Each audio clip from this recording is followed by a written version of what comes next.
नमस्कार, स्वागत है आप सबका फिर हमारे चैनल एचटीसी में। और आज हमारे साथ हैं अरुण जी बोड़।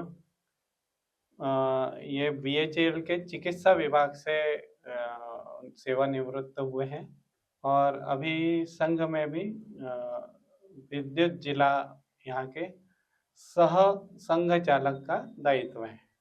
तो आज भाई साहब से हम संघ के जो आज अभी का लक्ष्य है 100 वर्ष का पंच परिवर्तन, इस पर हम तीसरा जो बिंदु ले रहे हैं परिवार प्रबोधन, इस पे हम भाई साहब से चर्चा करेंगे। अब दो बिंदु अपने हो चुके हैं, समरसता और पर्यावरण जी। तो आपके साथ हम परिवार प्रबोधन पे बात करेंगे।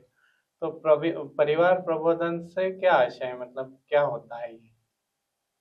भारतीय संस्कृति में परिवार संस्था जो है इसका बहुत बड़ा महत्व है और वो भारतीय संस्कृति का बहुत बड़ा आधार है। आज परिवार की जो स्थिति है भौतिकवाद के कारण और इस भौतिक संसाधनों के पीछे व्यक्ति की दौड़ और उसके कारण परिवार विघटन की कगार पर पहुंच रहा है। इसलिए राष्ट्रीय स्वयंसेवक संघ ने परिवार प्रबोधन का जो कार्य है ये अपने हाथ में कुछ वर्षों से लिया उनकी गतिविधि के रूप में, और वो सतत अभी भी चल रहा है। इस शताब्दी वर्ष में भी पंच परिवर्तन के विषय में कुटुंब प्रबोधन ये एक विषय रखा गया है। हाँ, मैंने शायद थोड़ा सा परिवार प्रबोधन बोल दिया, कुटुंब प्रबोधन। जी जी। कुटुंब व्यवस्था हमारे यहाँ पर बहुत पुरानी है, प्राचीन व्यवस्था है, जिसके अंतर्गत साधारणतः पूर्व में संयुक्त परिवार इसकी व्यवस्था रही हमारे भारतीय समाज में और उसके अपने लाभ बहुत हैं। आज माइक्रो परिवार यानी छोटे परिवार जो होते जा रहे हैं, पति पत्नी और बच्चे साधारणतः इतना दिखाई दे रहा है, लेकिन आज भी गांव में हम देखते हैं कि संयुक्त परिवार जो है अभी भी व्यवस्था वहाँ पर कायम दिखाई देती है और उसके कारण उनकी जो आपस में संबंध हैं, आज छोटे परिवार में क्या हो रहा है कि जो बच्चे हैं उनको चाचा चाची, मामा मामी, दादा दादी, नाना नानी, इसका जो है संबंध दिखाई नहीं। कुछ वर्षों बाद आज तो अब एक और दो, साधारणतः कभी कभी तो पति पत्नी और एक बच्चा है। तो भविष्य में जो ये सारे नाते हैं, ये जो रिश्ते हैं, ये दिखाई देने वाले नहीं, ऐसा लगता है कि यदि वो एक बच्चा है तो उसके मामा मामी कहाँ होंगे, यदि वो एक, तो बड़ी कठिनाई हो रही। यानी चाचा चाची ने वो भी स्वयं एक माता पिता भी अकेले रहेंगे, तो ये सारे रिश्ते जो है दिखाई नहीं देंगे। ये परिवार जो व्यवस्था है हमारे यहाँ पर, जो पूर्व में हमारी वो विशेषता रही और जिसके कारण भारतीय संस्कृति का एक बहुत बड़ा आधार था, जिसके कारण जो आने वाली पीढ़ी है उसको संस्कार मिलते थे और उन संस्कारों के कारण ही उसका अपने व्यक्तित्व का विकास और उसके कारण हर तरफ जहाँ भी वो कार्य करता था उसको वो अपना एक आधार बनाकर कार्य करने के कारण उसकी एक विशेषता थी। वो सारा जो कार्य था यानी निस्वार्थ भाव से कार्य करने। साधारणतः संयुक्त परिवार में ये भाव विकसित होता है कि कोई भी कार्य करना है तो उसके पीछे कोई स्वार्थ बुद्धि नहीं, निस्वार्थ भाव से अपने कार्य करने का एक प्रवृत्ति होती है। एक दूसरे के प्रति प्रेम का भाव, एक दूसरे के प्रति सहयोगात्मक भाव, एक दूसरे के लिए चिंता करना, एक दूसरे के लिए हम क्या सहयोगी हो सकते हैं। तो ये एक अच्छा कार्य हमारे यहाँ पर था, लेकिन आज जो है उसको कहीं ना कहीं जो कमी दिखाई देती है भौतिकवाद के कारण। भौतिक संसाधन अधिक बढ़ा और अधिक और अधिक और अधिक। आज साधारणतः बालक की क्या परिस्थिति हो गई, शिक्षा के क्षेत्र में यदि हम देखते हैं तो बालक पढ़ काहे के लिए रहा है। साधारणतः 10 लाख का पैकेज, 20 लाख का पैकेज, 50 लाख का पैकेज मुझे लेना है, उसका लक्ष्य वो है। शिक्षा का उद्देश्य होता है एक अच्छा व्यक्तित्व का निर्माण वास्तविक, लेकिन आज उस लक्ष्य से कहीं ना कहीं भटक गया है और उसी के कारण और अच्छा ज्ञान प्राप्त करना, परिवार के लिए एक अच्छा व्यक्ति बनना, समाज के लिए वो कार्य करे और समाज के आगे फिर देश, व्यक्ति, परिवार, समाज और देश, इस प्रकार से ये हमारी लिंक जुड़ी है। इसीलिए राष्ट्रीय स्वयंसेवक संघ ने परिवार प्रबोधन का कार्य अपने हाथ में लिया है। जी।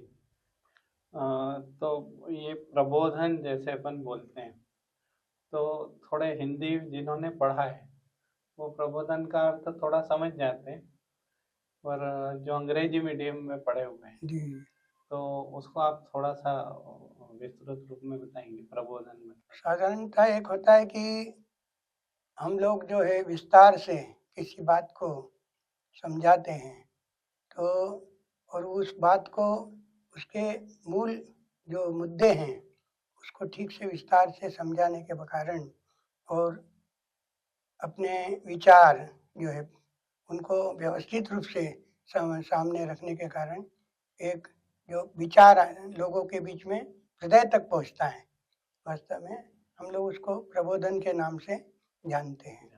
लोगों के बीच में वो ठीक से पहुंचे और उसके कारण उसका वो स्वयं आचरण करे, क्योंकि एक होता है कि विचार पहुंच जाना, एक विचार पहुंचने के बाद में आदमी समझ तो लेता है, लेकिन समझने के बाद में उसके अपने जीवन में उतारना, ये विशेषता होती है उसकी। तो प्रबोधन के जब कार्यक्रम होते हैं तो उसके माध्यम से जो सुनने वाले व्यक्ति हैं वो केवल सुनते नहीं हैं, उसको अपने भविष्य में उसके अपने जीवन में उसका उपयोग कर और जीवन को सार्थक करने का प्रयास करते हैं। तो वैसा मतलब क्या प्रबोधन दिया जाता है, मतलब क्या करने के लिए कहा जाता है इसमें? सर, इनका आज के समय में तो प्रबोधन के नाम पर हम लोग बताते हैं कि जैसे आज का जो बच्चा है, यदि उसको पूछे कि भारतीय मास के नाम क्या है, जनवरी फरवरी से दिसंबर तक तो पक्का याद बोल देगा वो, लेकिन चैत्र वैशाख ज्येष्ठ आषाढ़ श्रावण भाद्रपद अश्विन कार्तिक मार्गशीर्ष पौष माघ और फाल्गुन आज उनको नाम नहीं मालूम। भैया भारतीय परंपरा के अंतर्गत जो हमारा ज्ञान है जो कि बहुत पुराने समय से है, और हमारे अपना स्वत्व क्या रहेगा यदि इनके पास में ये हमारे जो भारतीय संस्कृति है, हमारा जो भारतीय ज्ञान है वो यदि नहीं पूछेगा। आज भोजन मंत्र कोई बोल नहीं रहा है, भोजन पर बैठने पर हम लोग भोजन मंत्र बोलते हैं। हमारे विद्या भारती के जो संस्थाएं हैं उसके अंतर्गत शिशु मंदिर चलते हैं, उसमें भोजन मंत्र कितना सुंदर बोलते हैं। अन्न ग्रहण करने से पहले विचार मन में करना है, किस हेतु से इस शरीर का रक्षण पोषण करना है। हे परमेश्वर एक प्रार्थना नित्य तुम्हारे चरणों में, लग जाए तन मन धन मेरा मातृभूमि की सेवा में। इतना सुंदर भाव है। बीच में टोक रहा हूँ आपको ये क्योंकि मन में प्रश्न आया, वो शायद फिर भूल जाऊं। नहीं, कोई बात नहीं। आज तो ऐसा हो गया है कि कुछ भी हम क्यों सीखें, क्यों ग्रहण करें, किसी से सुने क्यों? क्या हमें उससे कोई लाभ हो रहा है, पैसा मिल रहा है, या कोई भी ऐसी भौतिक वस्तु से ही उसको मापा जाता है, या ये सोचा जाता है कि ये चीज करने से हमें क्या मिलेगा, मंत्र बोल दिया तो क्या हो जाएगा, कौन सा हमें खाना, अगर वहां पे सब्जी रखी है तो वो क्या किसी अन्य पदार्थ में या बहुत स्वादिष्ट पदार्थ में बदल जाएगी, या क्या हो जाएगा ऐसे करने से, क्या मतलब है इस सब का? इस तरह के प्रश्न बहुत आते हैं, तो इस पे थोड़ा सा। हमारे यहाँ पर जो भोगवादी संस्कृति आज पनप रही है, वास्तव में जब हम ईश्वर के सन्मुख इसको भोग लगाते हैं तो वो क्या बन जाता है, भोजन नहीं, वो प्रसाद हो जाता है, और हमारे शरीर के लिए पोषकता का उसका जो स्तर है वो निश्चित रूप से बढ़ता है। और फिर क्या है कि हमारे मन में जो भाव होंगे अन्न ग्रहण करते समय, और उसके कारण उसको ग्रहण करते समय हम केवल अपना जो है वो कर रहे हैं, पेट भर रहे हैं, या बहुत अच्छा लग रहा है इसलिए खा रहे हैं, ये जो विचार है वो कहीं ना कहीं समाप्त होकर इस ओर बढ़ता है कि मैं हमारे मराठी में बहुत अच्छा भोजन मंत्र है, उसको समझाने से मेरे ख्याल से आपकी जो बातें हैं वो क्लियर हो सकती हैं, इसलिए मैं उसको भी बोलना चाहूँगा। तो वो है उदर बदनी कवळ घेता, नाम घ्या श्री हरीचे सहज हवन होते, नाम घेता फुकाचे जीवन करी जीवित्वा अन्न हे पूर्ण ब्रह्म उदर वर्ण नवे है जानिजे यज्ञ कर्म। कितना सुंदर भाव है। जब भी आप कोर मुंह में लेते हैं तो ईश्वर का नाम स्मरण करें। जी ईश्वर का नाम लेने के लिए कोई पैसा नहीं लगता है। नाम घेता फुकाचे, वो कहता है जीवन करी जीवित्वा। फूका ये मतलब क्या होता है? फुका यानी फुकट, कोई पैसा नहीं लगता आपको, कोई नाम अच्छा, लेने के लिए पैसा देना एक पड़ता जगह है। इसका आफड़े जी महाराज है, जी इन्होंने बोला है कथाकार कि हमारा जो पाचक रस निकलता है जी उससे उसकी तुलना की गई है। जी जी अ, उन्होंने कहा कि जैसे फूका मतलब हमारे अंदर जो पाचक रस है वो हमारा उस भोजन का पाचन अच्छे से कर कर दे दे। जी जी। अर्थात क्या रहता है कि जैसे हमारे मन में विचार, क्योंकि मस्तिष्क से जो नर्वस सिस्टम चलती है जी उसका बहुत प्रभाव शरीर पर पड़ता है। आपकी विचार प्रणाली, आपका विचार शक्ति, आप क्या सोच रहे हैं, उसका पूरे शरीर पर प्रभाव है। तो उस समय निश्चित रूप से क्या बोला हमने कि जीवन करी जीवित्वा अन्न है पूर्ण ब्रह्म। अन्न है पूरा ब्रह्म का रूप है और इसीलिए ये जठराग्नि है। वो कहते हैं आपके उदर भरण नवे है जानिए यज्ञ कर्म, यानी मतलब पेट, सिर्फ पेट भरना नहीं है, ये हाँ यज्ञ कर्म के यज्ञ समान। कर्म है, जठराग्नि है, जी उसको हम आहुति दे रहे हैं। जी जी, कितना सुंदर अर्थ है। ये बहुत तो ये जो है आज के समान में, आज के समय में यदि युवाओं के बीच में, हमारे बच्चों के बीच में यदि भाव आता है तो उसको निश्चित रूप से आज जो भोजन करते समय यदि भाव नहीं है तो उसके कारण उनके जो पाचन है या उनकी जो क्रियाएं हैं, जो डाइजेशन स्थिति है उसमें, और इस प्रकार से जो अपना भोजन मंत्र या अपना भाव रखकर यदि हम भोजन करते हैं तो निश्चित रूप से इसका हमारे शरीर पर और पाचन प्रणाली पर भी इसका निश्चित अच्छा प्रभाव है। और मन जो है शुद्ध रहता है, मन साधता है, मन जो है संतुलित होता है, क्योंकि हम ईश्वर का धन्यवाद दे रहे हैं। हमको कोई भी थोड़ी सी चीज देते तो हम बोलते हैं थैंक यू। तो ये भगवान ने हमको अन्न दिया है। ये भगवान ने जो है अन्न उपजाने के लिए वायु, प्रकाश, आपके जमीन के अंदर खनिज पदार्थ सारा पैदा किया है और उसके कारण ही ये सब अन्न पैदा हो रहा है। हम ठीक कहते हैं कि हमने खरीदाया हमें से, लेकिन वो पैसा काय का काम, यदि अन्न नहीं होता तो क्या खरीदते आप।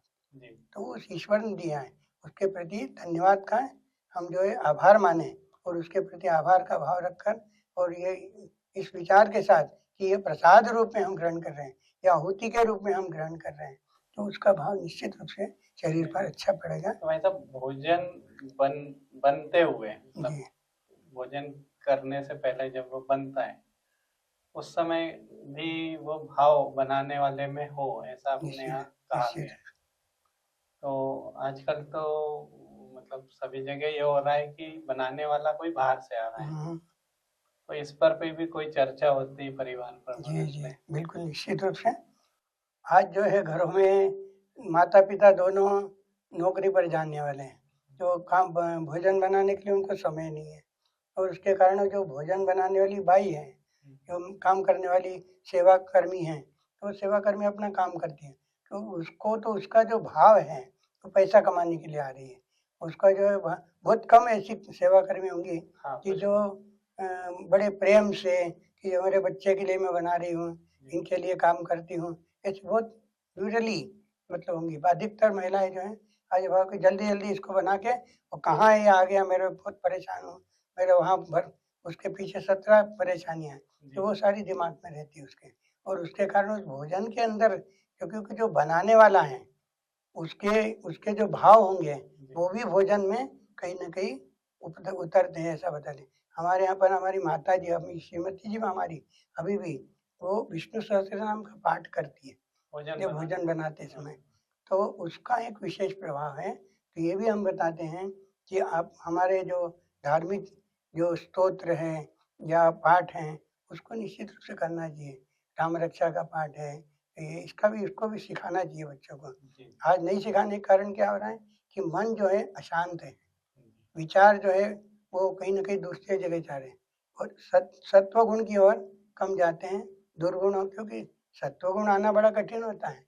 किसी में भी कोई फलदार पेड़ पैदा करना हो तो कितनी कठिनाई है, बेशरम का पौधा है, रोपना पड़ता कहीं है, पे भी कहीं बनता है। वैसे ही व्यक्ति है, क्योंकि ये शरीर काय से बना है, इस पंच तत्व से बना है। और इस पंच तत्व में गुण क्या है, तो जो अच्छा कार्य है, जो फलदार पेड़ पैदा है, तो उसको छोटा है तो उसको निंदाई गुड़ाई करना, जानवरों से बचाना, कंपाउंडिंग करना पड़ेगा। और वो थोड़े समय नहीं, बड़े लंबे समय तक उसका ध्यान रखना पड़ता है। तो या खाद पानी दो, उसकी निंदाई गुड़ाई करो, नहीं तो खरपतवार उसको दबा देगी। तो वही जो, और वो भी थोड़े समय की आदत लगाया, साल भर बाद फल देने लगी, सालों लगते हैं उसके बाद वो फल देता है। और वही देशरम का पौधा, उसको ना खाद देना है, ना पानी देना है, ना लगाना है, ना कुछ करना है, वो बढ़ता है, फलता है, फूलता है खूब। ऐसी बुराई की जड़ जो है व्यक्ति में, मानव में फलती फूलती खूब है, अच्छा ही जो है बड़ी कठिनाई से आती है। तो वैसा ये जैसे अपन ने भोजन पे चर्चा की, जी और अपन क्या बताते हैं परिवारों को, कैसा क्या प्रबोधन दिया जाता है? जी जी, इसमें भाई साहब अभी हम ये विशेष रूप से अभी जो गृह संपर्क, घर घर संपर्क जो हो रहा है, उसके अंतर्गत हम लोग इस पर विशेष रूप से बल दे रहे हैं कि हमको अपने बच्चों को कम से कम, अब सुबह के टाइम तो क्या रहता है, किसी को ऑफिस जाना है, कार्यालय जाना है, तो वो अपने अपने समय से भोजन कर लेते, तो बता दें कि भाई शाम को कम से कम एक समय हम एक साथ बैठकर भोजन करें। एक साथ बैठकर भोजन करने के, उससे आपस में संवाद होता है, आपस में प्रेम भाव रहता है। क्योंकि जो प्रेम है वो अपने पेट से ही और उसको प्रारंभ होता है। जब उसके प्रेम से उसकी माता जो है इसको परोसती है, और ये आपस में बैठकर एक साथ संवाद, अच्छा प्रेम पूर्ण संवाद होता है। या फिर दिन भर क्या हुआ उसके बारे में, आज उसको बोलने के लिए स्थान नहीं मिलता है, जी तो उसके कारण भी उसके मन में क्रोध रहता है कि ये ऐसा हुआ और मेरा कोई सुन ही नहीं रहा है। तो वहाँ पर भी उसका शमन होता है। तो इसलिए वो एक आवश्यक है, साथ में बैठना, सहभोज करना। सप्ताह में कम से कम एक दिन हम बोलते हैं कि एक एकत्रित बैठो, जो एक दो दो बार भी बैठे तो भी चलेगा, रोज बैठ सकते तो भी चलेगा, लेकिन कम से कम सप्ताह में एक बार ऐसे बैठे परिवार सहित, और दो गीता के श्लोक अर्थ सहित पढ़ो, या रामायण की चौपाई पढ़ो। अब मुसलमान के बच्चों को तो कलमा पढ़ना आता है, लेकिन हमारे हिंदू बच्चों को आज यदि पूछें कि भाई गीता के श्लोक आते हैं क्या, या रामायण की चौपाई, सोरठा कैसे गाना है, दोहा कैसे गाना है, चौपाई कैसे गाना है, तो वो नहीं मालूम। हाँ, ये बड़ी नहीं कठिन संस्कृत परिस्थिति है। या अवधि गणेश में। जी की वंदना, सरस्वती वंदना बड़ी कठिन है, नहीं आता है आज। शिशु मंदिर के बच्चों को तो फिर भी बहुत सारे संस्कार मिलते हैं, लेकिन आजकल अब पब्लिक सेक्टर में भी कुछ विद्यालय खुल गए। अभी ये सागर पब्लिक स्कूल जो है हमारे यहाँ पर, जी मैं परसों एक बच्चे से बात कर रहा था, तो छोटी बच्ची है, हालांकि वो KG 2 KG में ऐसे पढ़ रहे हो, उसको मालूम है, कराग्रे वस्ते लक्ष्मी कर मध्य सरस्वती पर मूले तो गोविंद प्रभाते कर दर्शन। तो घर सुबह से उठ, मिला है कि विद्यालय से? विद्यालय से मिला अरे उसको। वाह। ये मुझे देखकर अच्छा लगा, और मैंने कहा बहुत धन्यवाद देता हूँ मैं उस विद्यालय को कि सुबह उठकर हाथों का दर्शन करना, ये मंत्र जो है आज कहीं ना कहीं हमारे यहाँ भूल गए। समुद्र वसने देवी पर्वत स्तन मंडले विष्णुपत्नी नमस्तुभ्यम पाद स्पर्श क्षमस्व में। इस भूमि माता के ऊपर पैर रखकर हमको चलना है। सुबह बिस्तर से उठते ही हम जो उसकी क्षमा मांगते हैं, क्योंकि हमारा किसी को पेड़ लग जाता है तो हम भारतीय संस्कृति में भैया क्षमा कर देना मुझे, है ना, नमस्ते करते हैं, उसको नमस्कार करते हैं। तो यहाँ पर भूमि जो है माता हम बोलते हैं, तो भूमि माता पर पैर रखकर हम हवा में तो चल नहीं सकते, तो उसके लिए भूमि पर पैर रखकर चलना है। तो उसके लिए हमको एक श्लोक दिया है, समुद्र वसने देवी पर्वत स्तन मंडले विष्णु पत्नी, ये भूमि जो है विष्णु पत्नी भी कहलाती, विष्णु पत्नी नमस्तुभ्यम पाद स्पर्श क्षमस्व में, माता हमें क्षमा करो। फिर आगे प्रभात के हमारे प्रातः स्मरण के मंत्र हैं, ब्रह्मा मुरारी सुभ्रांतकारी भानुष्य शिवम सुतोपदेश गुरुष्य शुक्रस्य निराहु केतुआ कुर्वन्तु सर्वे मम सुप्रभातम। ऐसे सारे 4 मंत्र और आगे आते हैं। भाई साहब जैसे अपन परिवारों में जाके ये बताते हैं, तो एक सप्ताह में एक दिन अपन बैठ रहे कम हैं, से कम उससे बहुत सारी बातें जो है बच्चों में आना शुरू की। इसमें मतलब जैसा मेरा अनुभव है कि 14-15 साल के आसपास जो बच्चे उस वय के बच्चे लोग रहते हैं, ये थोड़े से मतलब बगावती बोल दें अपन की हाँ, अपने माता सुनने पिता की और मानसिकता नहीं रहती है। हाँ उनसे थोड़ा सा चिड़े हुए से रहते हैं, हम्म, बात नहीं मानना, जी। ये सब होता है। तो इस बारे में भी कोई चर्चा होती है? विशेष रूप से क्या है आजकल जो संस्कृति चल रही है, माता और पिता अपने कार्य में इतने व्यस्त हैं और वो उसमें से समय का प्रबंधन नहीं कर पाते। वास्तविक व्यस्तता से ज़्यादा जो है आवश्यकता उनके अपने स्वयं के मन से स्वयं समय का प्रबंधन कैसे करना है, इसके बारे में थोड़ा-सा व्यवस्थित रूप से कार्य ना होने के कारण वो समय नहीं दे पाते बच्चों को। बच्चों को समय ना देने के कारण वो विद्यालय में अपने साथी हैं, शिक्षक है या कोई और व्यक्ति है विद्यालय में, उसके जो द्वारा कुछ कठिनाइयाँ उत्पन्न होती हैं उसको साथ और समस्या आती हैं, तो किसको बताएँ? तो न बताने के कारण एक प्रकार से मन में जो है क्रोध का भाव होता है। हाँ, और वो अपने साथियों को ही हुँ, बात करते हैं हुँ, और वो भी उसी आयु वर्ग के रहते हैं, आयु तो के उनके पास भी समस्या का हाँ, समाधान ऐसा कुछ हाँ, विशेष होता बुद्धि नहीं। की परिपक्वता नहीं होती है, जी, और उस समय सही क्या, गलत क्या, ये वो सोच नहीं पाता है जी, और उसको लगता है जो कुछ अच्छा फिर जो कभी-कभी क्या होता है कि वहाँ जो कुछ भी पढ़ाया जाता है, जो कुछ भी बच्चे लोग बता देते हैं या वो उसी को सही मानता है। जी, घर पे जो बता रहे तो उसको नहीं नहीं मानता मान है। तो इस प्रकार की स्थिति जो है, ये बाल्यावस्था है उसकी। उसको घर में उस प्रकार का वातावरण मिलना चाहिए। उसको पूछना चाहिए भैया आज दिन भर में क्या हुआ तुम्हारा? कौन-कौन क्या-क्या पढ़ाया गया है? क्या नहीं पढ़ाया गया है? और किसी से कोई वो तो नहीं हुआ, उलझ तो नहीं गया है? कहीं झगड़ा तो नहीं हुआ है? तो सारा जो है उसके साथ में शेयर करना चाहिए। आपस में चर्चा हो, तो वो चर्चा का जो अभाव है, वो कहीं न कहीं इधर इस प्रकार से परिलक्षित होता है और उसके कारण हम देखते हैं कि आज के समाज में ऐसे बच्चे उद्दंड मतलब वो हम जिनको बोल सकते हैं, ऐसे उत्पन्न दिखाई दे रहे हैं। जो आज दिल्ली में नहीं हुआ था वो केस कि एक बच्चा कितना मिडिल स्कूल का बच्चा था वो, मुश्किल से घर में पिता का रिवॉल्वर लाया और अपने साथी बच्चे को उसके प्रति द्वेष की भावना भर गई, उसको शूट कर दिया उसने।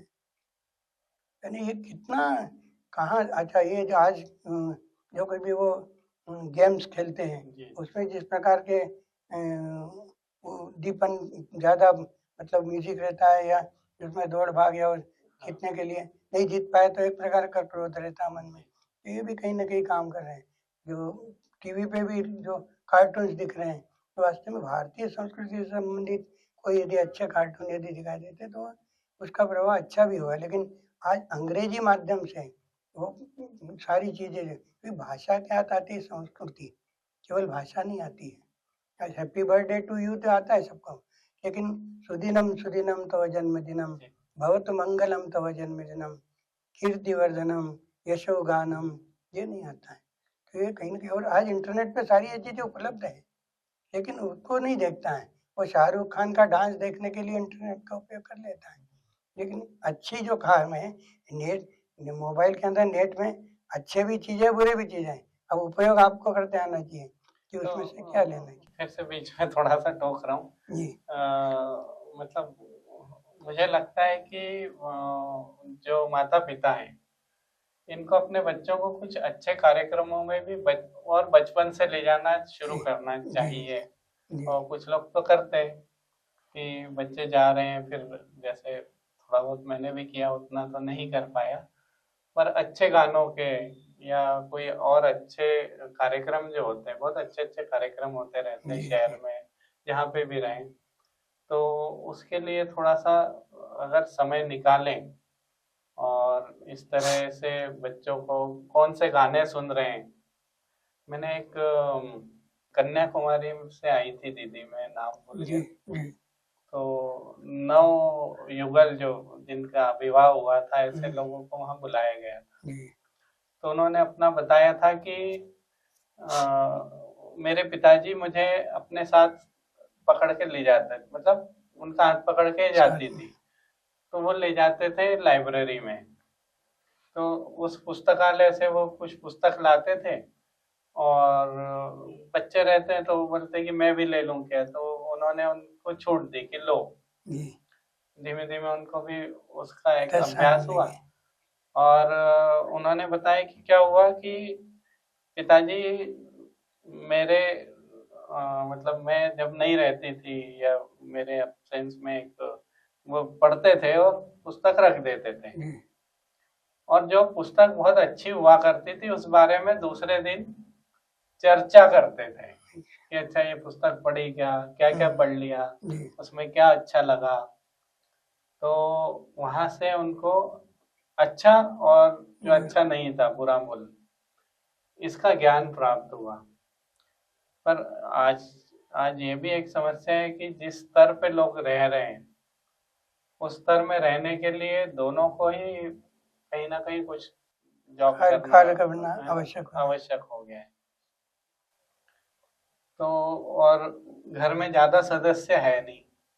पहले तो जैसे मेरे ही 4 भाई और एक बहन ऊपर थी हमारे, तो माता पिता तक तो पहुंचने का मौका ही कम मिलता था। सारी चीजें यहीं पे बता दी जाती थी कैसे क्या होगा। बड़े भाई अच्छे गाने सुनते थे, हमें वो आदत लगी, उनकी कुछ कुछ आदत लगी, कुछ दूसरे की लगी। घर में वो संस्कार किसी न किसी से सिखा दिया। गलत बात मुंह से निकली तो पीछे से एक थप्पड़ भी पड़ जाती थी, और उसका बहुत थोड़ी देर के लिए बुरा लगता था। अभी तो लगता है कि कितना अच्छा हुआ वो, एक गर्व होता है कि नहीं मेरे बड़े भाई लोग थे, उन्होंने मेरी राइटिंग सुधारी, नियंत्रण के लिए व्यक्ति वहाँ उपस्थित रहते थे। जी जी। और आज ये रहता है कि बच्चे अकेले रहते हैं कई बार, तो ये एक थोड़ी सी समस्या तो है। तो इस पे शायद अपन संघ काम कर ही रहा है, आप भी कर रहे हैं और मैं भी थोड़ा बहुत समय निकाल के कर लेता हूँ। और कुछ बताना चाहिए? आज का युवा जो है उससे उसके संबंध में भी हम लोग जब कुटुंब प्रबंधन करते हैं तो कोई घर में यदि युवा है तो उसको जरूर बुलाते हैं। वो 12वीं का हो, 10वीं का हो, कॉलेज का हो या 6ठी 7वीं 8वीं का मिडिल क्लास का हो, उससे संवाद स्थापित करने का प्रयास करते हैं। साधारणतः हम पूछते हैं कि आपकी आज कॉलेज के बच्चे और जो बड़े बुजुर्ग हैं, तो इस प्रकार से उसमें जो है ध्यान में आता है कि उनको पूछते हैं कि भाई आपका क्या है, तो बोले हम रात को 2 बजे तक पढ़ते हैं। मैंने उनको बोला कि भाई आप रात के 2 बजे क्यों पढ़ते हो? जब ये प्रकृति ने 10 साढ़े 10 बजे बाद सोने के लिए समय दिया आपको, और शांत रहती प्रकृति, उस समय आप सो जाए तो आपका स्वास्थ्य ठीक रहेगा। और पढ़ते तो है early to bed and early to rise makes a man healthy wealthy and wise. Exercise is good for health, healthy health is wealth, है ना, sound mind in sound body, सब कुछ पढ़ रहे हैं, लेकिन उसका अर्थ अपने जीवन में क्या है, यानी ये सब वास्तव में जो अच्छी चीजें हैं उनको बोल तो रहे हैं, लेकिन बोलने के बाद उसका अर्थ वास्तविक जब आप उसको जीवन में उतारेंगे तो सार्थक है। ये तो केवल शब्द है, कोरे हैं, उसका कोई मीनिंग नहीं है। तो ये थोड़ा प्रयास करते हैं। मतलब ये बदलाव तो सब जगह आया है जी, मतलब मेरे घर में भी है, और मैं देखता हूँ बच्चे दोपहर में शाम को भी पढ़ती हैं, और उसके बाद फिर रात में 11-12 बजे फिर से पढ़ने बैठती। अब वो पढ़ने बैठती हैं तो मना भी नहीं कर सकते। तो ये बदलाव कहाँ से हुआ ये समझ में नहीं आया कि ये कैसे हुआ। ये क्या है, आपस में जो विद्यार्थी रहते हैं चर्चा करते हैं, बोले आप सुबह रात को कितने देर तक पढ़ते? रात के 2 बजे। अरे प्रकृति जो है सोने के समय है, उस समय यदि आप नहीं सोए तो आपकी एसिडिटी बढ़ेगी, सुबह लेट उठोगे। और मैं तो इसके लिए एक प्रकावत बोलता हूँ, जैसे अर्ली टू बेड वैसे उसको मैंने बनाया, late to bed and late to rise makes man hazy crazy and lazy. तो ये सारा होने से उसका जो सूर्योदय के पूर्व यदि वो शौच कर ले तो आदि स्वास्थ्य तो उसका ठीक हो जाएगा। लेकिन आज बच्चा वो कहते हैं मैं तो 8 बजे उठता हूँ, अगर आप 8 बजे, मैं तो 9 बजे उठता हूँ, यानी उससे और बढ़ गए, यानी ये स्थिति है आज। ऐसा मुझे लगता है पूरा समाज ही ऐसा हो रहा है। दिन भर तो उन्हें माता पिता भी घर में नहीं रहते, मतलब ऐसा कोई उनपे मनोवैज्ञानिक कुछ चीजें आई कि वो रात में जब सब लोग रहते हैं तो उन्हें घर में अच्छा भी लगता होगा शायद, मतलब एक संभावना में अपनी तरफ से बोल रहा हूँ कि दिन भर अकेले में शायद हो सकता है कि वो नहीं पढ़ते हो, रात में मोबाइल में टाइम वेस्ट मोबाइल तो बहुत सबसे टाइम बड़ा, वेस्ट कर हाँ वो रात में भी हो सकता है कि कई लोग सिर्फ मोबाइल ही देखते हैं जब पढ़ते नहीं है तो ये बड़ा चिंताजनक विषय तो है और बहुत बड़ी समस्या है। इस पे मोबाइल तो इतने एक आयु के स्तर तक, अगर से हायर सेकेंडरी तक तो मोबाइल देना ही नहीं चाहिए नहीं, बच्चों अब को। तो उसके रेडिएशन वगैरह सारे जो इफेक्ट हैं वो तो अलग बात हो गई। आप अब नहीं बचा सकते ना, क्योंकि बच्चा जिस भी वर्ग में है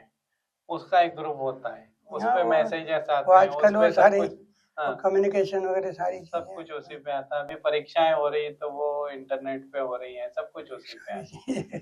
तो वो थोड़ी सी वो है। फिर भी अगर परिवार और कुटुंब जैसे ध्यान दे जी और मुझे लगता है कि सब एक साथ रहने का प्रयत्न करें जी जी तो कुछ समस्या और कम हो जाएगी। जी, निश्चित रूप से। आज आपने समय निकाल के आए, आपका भी बहुत बहुत धन्यवाद। अगली और कड़ी में हम इसको लेंगे, तब तक के लिए आपको भी बहुत बहुत आपका भी बहुत बहुत धन्यवाद, आपने हमें समय दिया, बहुत बहुत धन्यवाद, आभारी है आप। अगली बार फिर और जो बचा हुआ है वो ले लेंगे। हरि ओम, धन्यवाद।